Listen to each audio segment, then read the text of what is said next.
Kumusta mga kapobre? Another day, another vlog tayo. So nandito ko ngayon sa ground floor and kita nyo naman puro puti lahat ng nasa paligid ko. Everything is frozen right now.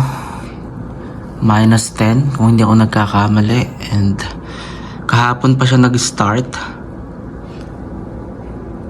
Kita niyo yung mga pine tree yan, puno sila ng ice.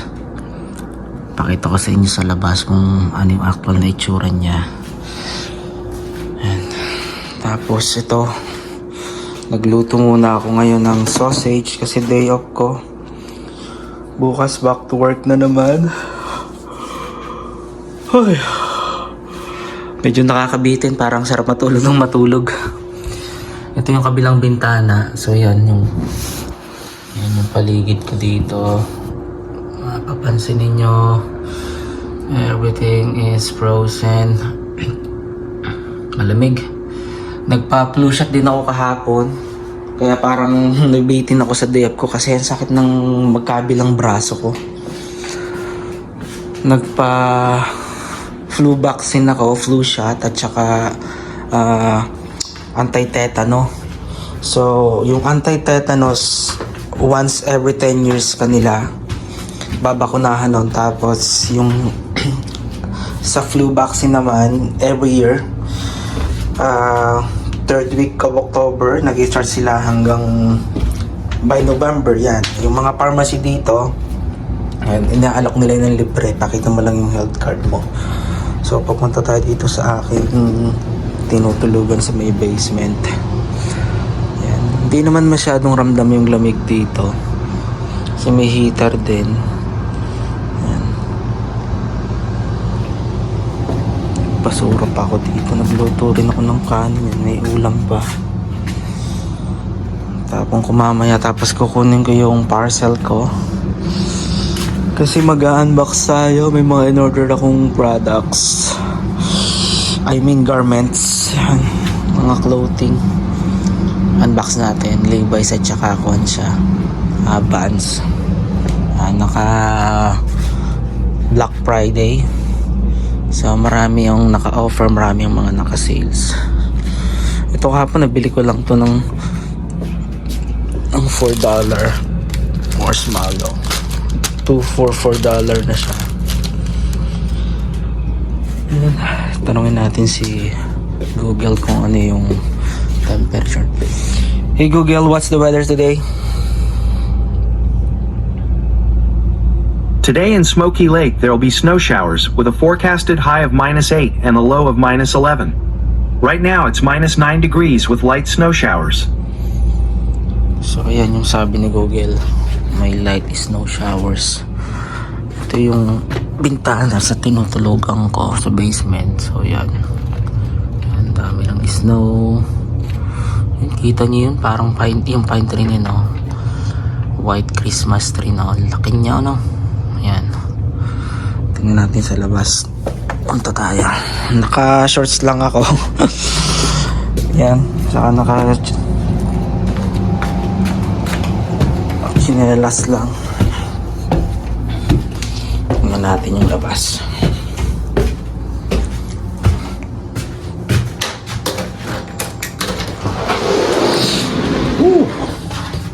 So -9. Ayan. Buksan natin yung pinto. Oh my God, lamig.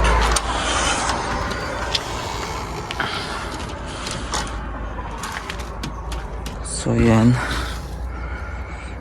kita niyo yung flares nyo.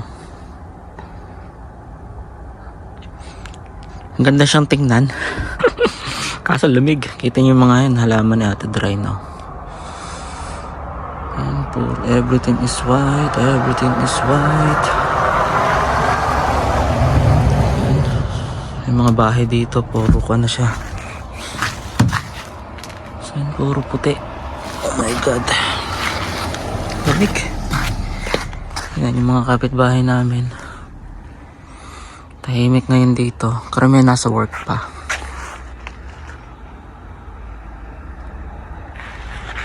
Yan yung paligid namin today.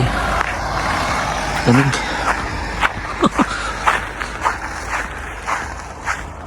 So yan.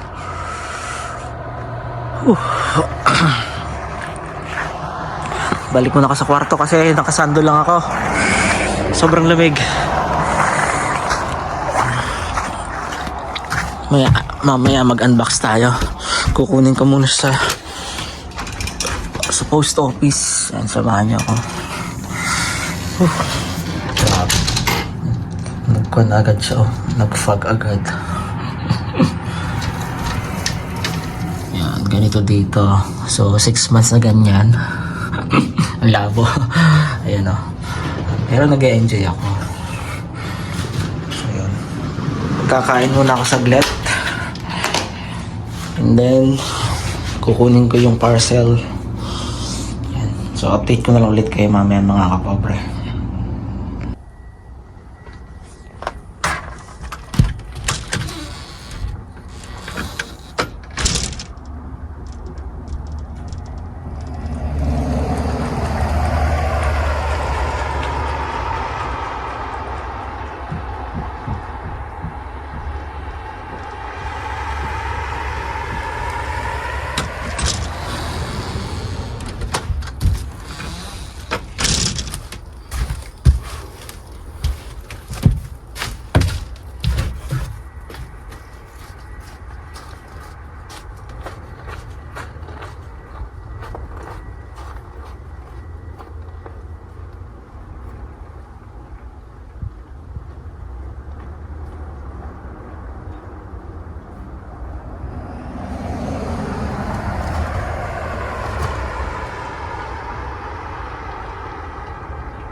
Basta mga kapobre.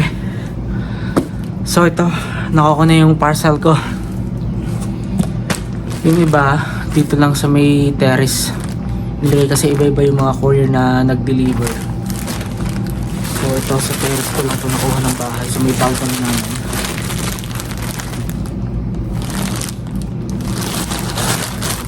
Nakarating-rating lang niya. Saktong bago ko lumabas, dumating yung delivery guy. So hindi na niya pinicturean kasi usually dito iniiwan lang nila sa bahay yung mga parcel na in-order nyo. Yan. Kailangan lang talaga complete yung details mo, pati yung address mo exactly. Yung tapos pipicturean lang nila. Ngayon, either way, kung hindi naman nila makita yung bahay mo, kung sakaling mahirapan silang malocate, pwede nilang dalhin sa post office o kaya pwede nilang dalhin sa parcels pati pit shop. So yun yung tatlong options na pwedeng pag-iwanan ng mga parcels mo. So ito, kasi usually naman na-order na ako sa brand na to. So anyways, Levi's to mga kapobre, and jacket to, Sherpa jacket to. So very useful to ngayong winter, and naka-offer siya kaya kinuha ko na, and last tax na siya. Chinek ko ulit siya kanina, so hindi na available yung Sherpa jacket na to kaya umabot ako. Tapos ito naman, itong mga box na to, sa pagkakaalam ko ito is Vans. Vans nga ba to? Galing pa siya ng Brampton, pero if I'm not mistaken sa Vans to. Kasi marami akong in-order na damit sa Vans kasi dami nilang naka-offer kasi nga Black Friday. Kaya sinamantala ko na. So ito is a may parcel, Papis parcel ko siya kinuha. Yan. I'm not so sure kung meron pa akong isa o dalawa pang parcel na i-deliver din nila this coming week. Kasi sa pagkakaalam ko unang batch to, kasi isang orderan ko siya ginawa, pero iba-ibang date na deliver. Siguro yung availability ng stock nila, kaya medyo iba na late, na iba yung araw ng pagde-deliver. Yun lang. Kasi may isa akong item na na-cancel eh. May in-order akong isang pants from Vans, pero kinancel nila, in automatic cancel nila. So for sure hindi na siya available, kaya no choice, kinancel nila. Pero sayang din kasi naka-offer siya, $20 lang siya. Karamihan ng mga pants dito, yung mga jeans, lalo kung Vans na brand, nagre-range siya from 50, pinakamababa yung price. Nabili ko siya ng 20. Nakapanghinayang, pero chinek ko sa website nila, may isang stock na available pa. Siguro hindi lang na-update ng IT engineer nila, kaya nandun pa rin, pero sila mismo yung nag-cancel eh. So tingnan natin to isa-isa mga kapobre. Yan, i-vlog mo natin ito. Yan, may pangalan ko pala nila din. Kasi one time magkamali sila, naibigay nila sa sa ibang tao yung order ko. Yung pangalan ko naman unique siya, Placido Katapang, kaya yung tao doon na nagbibigay lagi nitong mga parcels namin, yung nagdi-distribute, kilala na. Kaya pag dadating ako, alam na yung mukha ko, so hindi ko na kailangan magpakita ng ID yan, alam na niya. So yun, pero nilagyan pa rin nila ng pangalan for assurance. Ang hirap din kasi maghanap pag nawala, tsaka sa kanila ma-charge. So unahin natin to, unbox na natin to. So pura later nga pala yung shipping company na delivery. Maganda yung service nila kasi ngayon naka-strike yung Canada, just to inform yung mga kapag. So malimit na di-delay yung mga parcels na in-order, kaya if I were you, ang gawin nyo, Ang ilagay nyo lang yung address ninyo kapag order kayo sa mga brand na ganito, sa mga online shopping. Ang gawin nyo lang, ilagay nyo lang yung address nyo sa bahay. Pero huwag nyo ilagay yung PO box nyo. Para at least either sa bahay nyo o kaya sa Papis nila dalhin, Papis parcel. Yun, don't sure yun. Kasi kahit anong courier magdi-deliver doon. Ang pagkakaalam ko kasi sa post office dito sa Canada, yun, isa lang yung courier nila, yung Canada Post lang. So kapag nilagay mo yung PO box mo, doon lang for sure ma-deliver. May strike, so madidelay. Kasi last year may in-order akong isang brand, anong pangalan ng brand? West 49, yun yata yun. Almost 2 months ko siyang hinintay sa post office kasi nagkaroon ng strike. Grabe ang tagal ng paghihintay ko doon. And hindi ko na rin siya may sa uli. Hindi ko na ma-return kasi kung siya, naka-sale na siya and nakalagay doon na no return kapag binili mo yung items. So no choice ako kundi naghintay. Kaya malimit dito, may strike. Malimit isang taon. Laging may strike dito, hindi nawawalan. So kung mas magandang gawin, gano'n na lang. Ilagay nyo lang yung address ninyo, home address ninyo. So either way, kung sa bahay nyo o kaya sa parcels, Papis parcel pit shop nila ilalagay yun. So ito, isa natin to.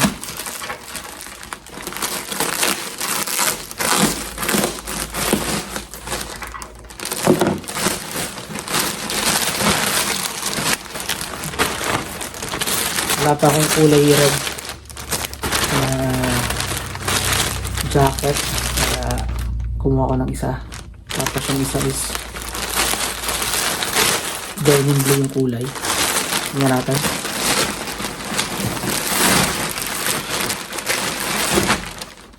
Wow. So Sherpa jacket siya kasi yan. May wool siya kapag taglamig. Very useful to, lalo ngayon. So size niya is small. Levi's. One of my favorite brand, mga kapobre. The best ng Levi's talaga. Quality ng product nila, wala akong masabi. Ever since dumating ako dito, talagang more on sa Levi's kapag sa mga ganitong gamit. Yan. Pants, Levi's din ako. Quality talaga. So, yung logo niya. Tapos yung side niya, pwede mo siyang ma-adjust. Nakabuot mo lang naman siya. Naka-sale to actually. Kasi nabili ko lang to ng $70 kasi nasa 160 siya. So made in Cambodia to, mga kapobre. Kita ko sa inyo. Try natin sukatin. So red strip siya with black. Naghahanap ko ng purong red pero wala pa. Ewan ko kailan sila maglalabas ng ganong design na pure red lang. Pero okay naman siya. Hindi siya ganun ka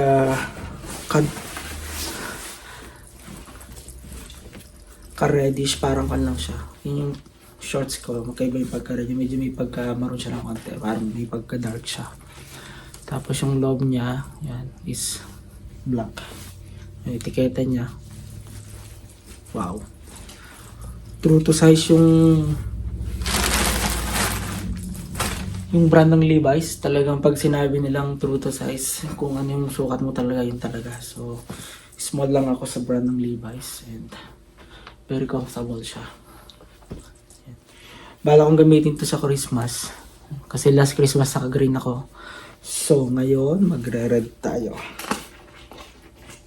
Ayan. Pwede siya ng kahit naka t-shirt ka lang or sando, o kaya kung naka layer jacket ka, pwede rin siya. So, yan. Yung haba niya, yung length ng sleeve, sakong-sako lang. Mayroon pa yung kamay ko para gumalaw. Very relaxing yung Sherpa jacket na to. Yan.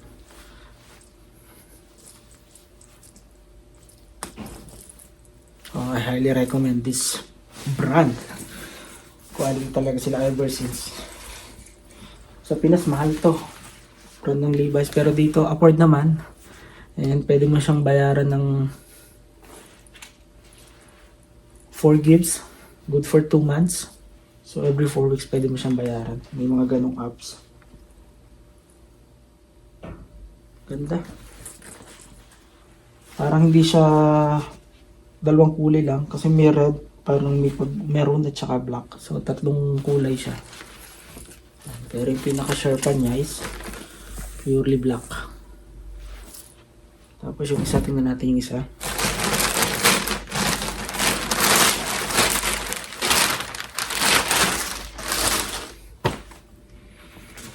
Ito wash denim naman yung kulay niya.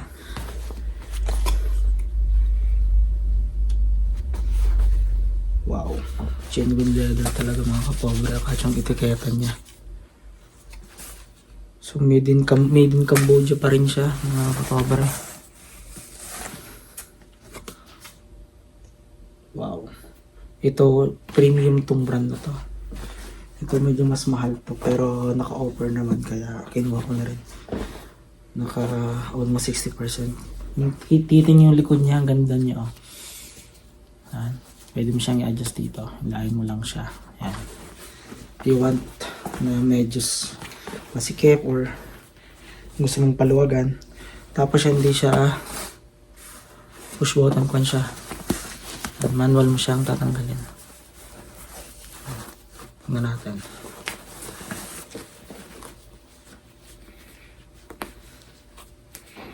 Dito nakilala ang Levi's sa ganitong kulay. Denim. Wash blue denim. Yung exact na kulay niya.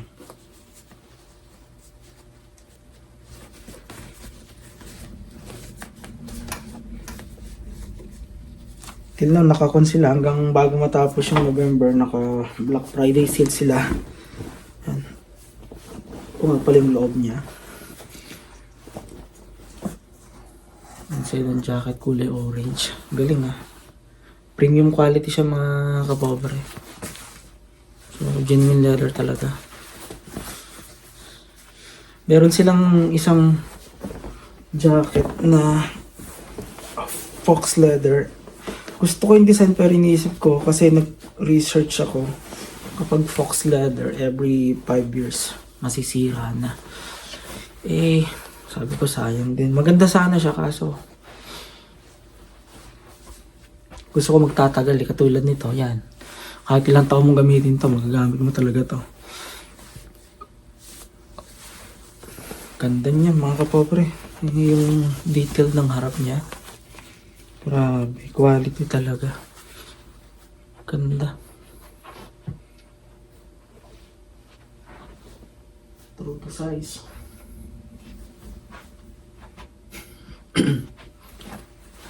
Kung mapapansin nyo dito daw, parang medyo may pagka punk yung design niya. Galing.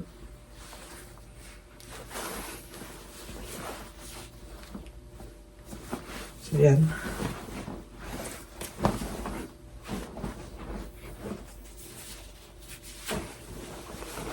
Lahat ng in-order ko sa Levi's, never pa ako nag-return. Kasi talagang quality siya. As in, yung etiketa nyo. Original talaga mga kapobre. Tsaka maganda dito sa mismong direct ka from the brand itself sa Levi's. Talaga sila mismo yung magbibigay sa'yo. Pwede rin sa mga malls, mga outlet store, tapos may mga third company na nagpapa-order din ganito katulad ng sports check, yan pwede siya pero mas mahal siya compare dito direct ka mismo sa Levi's brand kaya 100% sure na original talaga makukuha mo. Tapos ito mga kapobre bands, tingnan natin, medyo marami-rami ito. Ang hilig ko talaga sa bands, siguro umiikot lang yung mga sinusuot ko sa Levi's, sa Vans. Adidas. Yan. Sa sapatos naman, Nike. Tsaka Vans. Yan. Diyan umiikot yung mga sinusuot ko. Yan. Ito ngayon, Vans to yung suot ko yan. Ewan kung hilig ko sa Vans. Iba yung feel niya kapag suot mo siya, yung quality ng brand.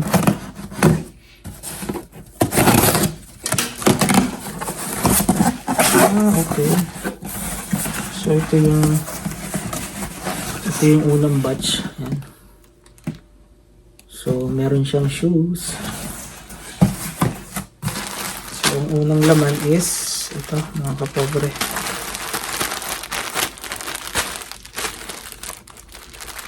Yung beanie. Yung logo niya sa naka-emboss siya. Tama ba? Engrave. Embroidered siya. I mean, kulay black. Tapos meron tayong white na t-shirt. Tapos may din tayong t-shirt. Aurora Borealis yung graphic design niya, kaya nagustuhan ko siya. Kasi dito sa Canada, malimit magkaroon ng Northern Lights, yung Aurora. So yan. Tapos ito naman, yung logo niya. Pusa. Siguro next time ko na ipapakita sa inyo kapag sinuot ko kasi medyo marami to. Yan. Hahaba ng hahaba yung vlog ko. Tapos ito. Yan. Vans Classic Socks nila. Yan. Embroidered din mga kapobre. Tapos ito yung shoes. Tingnan natin. Kulay pula siya kasi bala ko siya gamitin sa Christmas. Wow. Wow. Quality mga kapobre. So genuine leather siya. Classic design ng Vans. Size 9. So this is genuine leather mga kapre.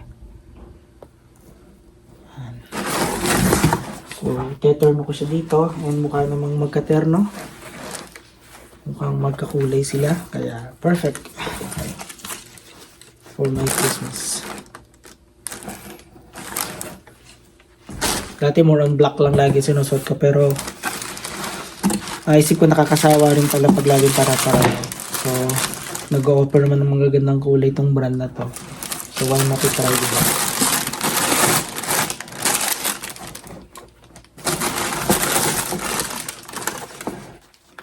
So ayan.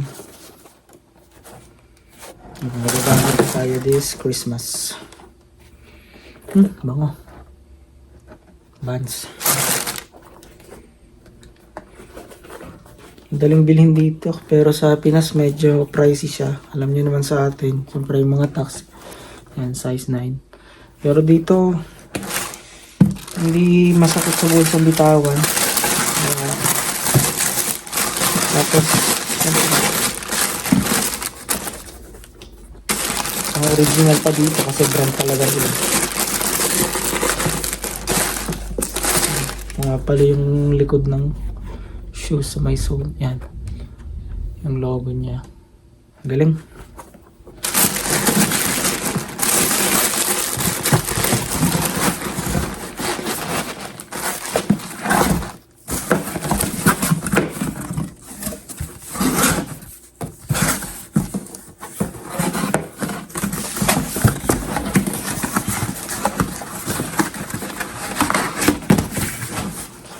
Tapos tayo dito sa isa. Dalawang batch tayo mga kapobre. Ayan. Buksan natin to.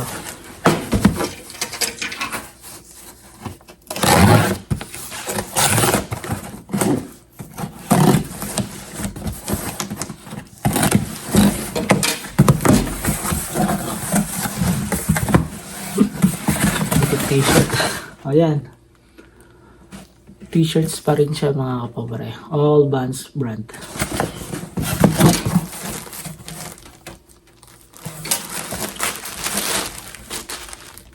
Off the wall exploration. Black naman siya. Kanina may white, ito black version naman. Tapos classic bands. Graphic design. T-shirt siya mga kapobre, kulay black. Tapos kulay white. Tapos ito, ano to? Going nowhere fast. Yan. Next time, susuot ko, papakita ko sa inyo mga kapobre. Yan. Tapos publication design siya. Ganda rin ha, nakita na ko sa design eh. Parang mga animal siya na nasa forest. Yan. Tapos to, yan. Kulay yellow naman. First time ko magkaroon ganitong kulay ng damit. Ang ganda ng design niya mga kapobre. Embroidered yung logo niya. Tapos yung likod niya may design siya. Pero next time ko napakita sa inyo. Ayan yung niya. Ito pa rin kulay blue naman to. Navy blue. So yan. Puno na naman yung wardrobe. Yan mga kapobre.